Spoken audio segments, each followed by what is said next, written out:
Give me a child until it's 7 and I will show you the man. They've been saying that for 400 years because they knew 7 years was the program period. And 95% of your life after that will be whatever that program is. 95% of your life is coming from the subconscious. Your life is a printout of your subconscious behavior. Before you can become conscious, if you don't have any programs, what are you going to be conscious of? What kind of programs are required to live on this planet? I say, how do you get them? Theta is hypnosis. You just watch. You watch your parents, you watch your siblings, and your community, because you have to learn how many 100,000 rules. Think about it. Just to be a functional member of a family and a functional member of a community, there are rules. Teach an infant these rules. I say, oh, you don't have to. First 7 years, they observe it and just download it. And then I say, well, why is it relevant? Because this is the unfortunate fact. 95% of our life, this is a fact, comes from those programs in the subconscious. Every day, only about 5% of their life are you using conscious, which is creative. And you don't see it because it's called subconscious, below conscious. I can feed you with an idea that this pill that we just got from the pharmaceutical company, it's the greatest, best thing for your issue. And I give you this pill and you get better. And then later you find out it was a sugar pill and everybody goes, yeah, that's called the placebo effect. And I go, what does it really mean? I said, you didn't get healed by the pill, you got healed by the belief in the pill. And I go, well, yeah, that's what placebo is all about. And at least 1/3, minimum of 1/3 of all medical intervention is, it's the placebo effect where the healing comes from. That's a result of positive thinking. What about negative thinking? And this is what we don't talk about, but the reality is it's equally powerful in regard to affecting your biology as is positive thinking, but it works in the opposite direction. A negative thought is called the nocebo effect. Can cause any disease and you can die. If you believe you're going to die, you can die from the belief. So we really have to watch out because, as psychologists would tell us, 70% or more of our thoughts are negative and redundant, replaying the same negative thoughts. I go, if thoughts had nothing to do with it, fine. But thoughts, positive or negative, shape our biology. And all of a sudden it says, well, now it's time to wake up because our negative thinking is manifesting a negative life experience. Well, we have to recognize, number one, that 95% of our behavior is coming from subconscious. So a child is going to record for 7 years. And they're going to record you. You have a new baby. That baby is going to look at you because you are the parent. The first thing a baby learns in the first week or two of life, who's the parent? Very important, because that's the reference point. If anything goes in their life, they're going to look at the parent. First thing, a child on a playground is on a swing, falls off the swing on the ground. First thing it does is look at the parent. If the mother's like, ah, the kid starts crying. But if the mother goes, get up and get back on the swing, the kid gets back up on the swing. It's reflection. So you have to recognize a child is going to observe every move of you. Then you also have to recognize, well, hell, if 95% of it is coming from my invisible programming, I'm going to pass on the family pattern unconsciously. And basically said, you come from a poor family and you could struggle your whole life and try to get rich, but you're not going to make it. And if you come from a rich family, you could be stupid your whole life and make it. Not because it was thinking, but it was unconscious behavior that was downloaded from rich families into kids, which is unconscious. So they're making the right moves unconsciously.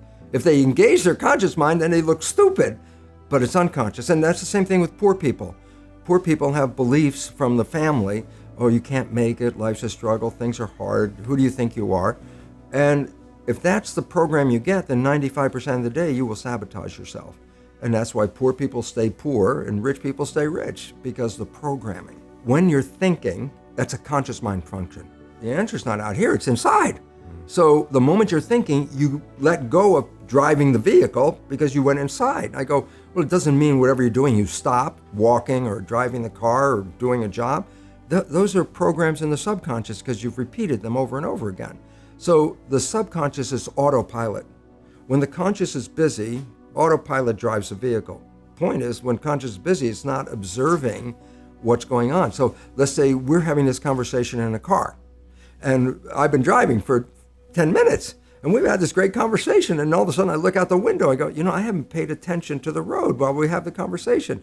But I go back and say, can I say what the conversation was about? Yeah, we talked about this and this and this. And I say, and what was on the road during that 10 minutes? You go, I don't know, I wasn't paying attention.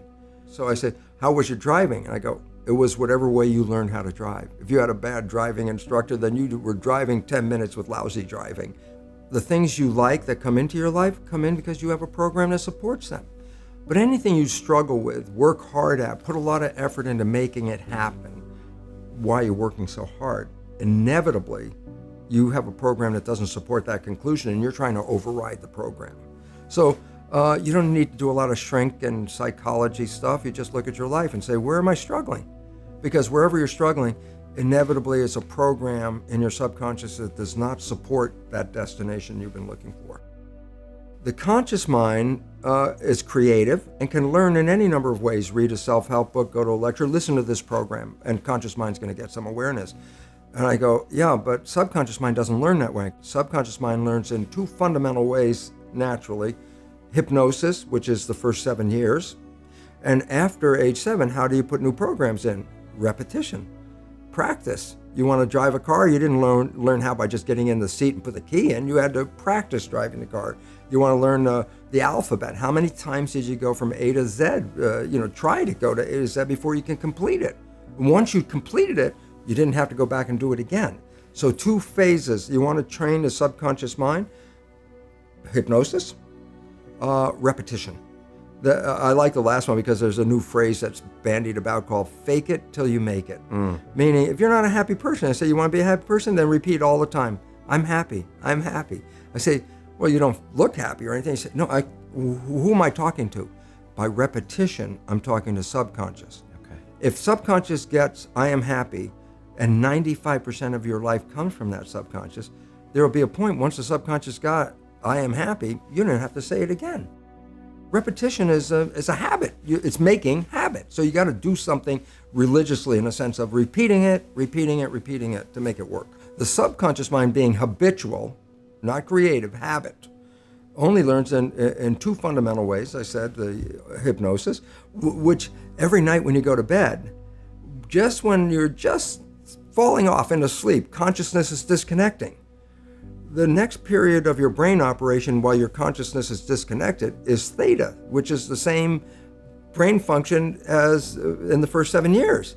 So if you put a pair of earphones on at night with a program of what you would like to be true in your life, as soon as your conscious mind disconnects, that program is playing. It's not playing into your conscious mind, that's shut off. It's now going straight into the subconscious mind. So it's called auto-hypnosis. Scientists have studied what is called mind wandering. I said, what is mind wandering? I said, well, your conscious mind could be focused on a task, or your conscious mind could go off into think about things, okay? And the relevance about that is when the conscious mind is staying in the front, you're in absolute control. Wishes, desires, what you want, conscious mind, creative, you're in control. But the moment your conscious mind takes off into a thought or starts thinking or whatever going on, it lets go of the wheel, the autopilot takes over, okay? So the idea is this: if your mind is wandering, then you're being run by the subconscious. Conscious mind, wishes and desires. Subconscious mind, program. Well, what if you took the wishes and desires and made those programs? Then guess what? You don't even have to think about it. You will automatically, 95% of the day, be playing behaviors to manifest those wishes and desires. Okay. So reprogramming the subconscious with wishes and desires means you don't even have to think about it. You will be successful because 95% of the day, your program automatically will be seeking. Knowledge is power. We have been deprived of knowledge. We are operating as powerless individuals in a world. When we are so powerful, it's unimaginable. We're really very powerful. And yet we have been programmed to be not powerful. And that's how other people control us. And I love my life because I go out and say, no, you are so powerful. You just didn't have the knowledge. Knowledge is power. A lack of knowledge is a lack of power. And we've been deprived of knowledge of who we really are. A, you've been programmed. And if you don't like the program, you don't like the way it's turning out, well then B, you can reprogram it. And you could get the things you want. We have to eliminate the fear, because fear is the biggest motivator in our planet today. I'm afraid of this, I'm afraid of that, and how much money are you going to pay? Whatever money it takes to allay any fear that I have. Money is not an object at that point. It's like, what if you didn't live in fear? It's like, wow, now you can use all that money for some good stuff. And basically it says, look at your life, just as we just talked about. Look at your life. If it's not working right, you can change this. You have to recognize if it's not working right, it's not your conscious mind that took you down that path. It was your programming.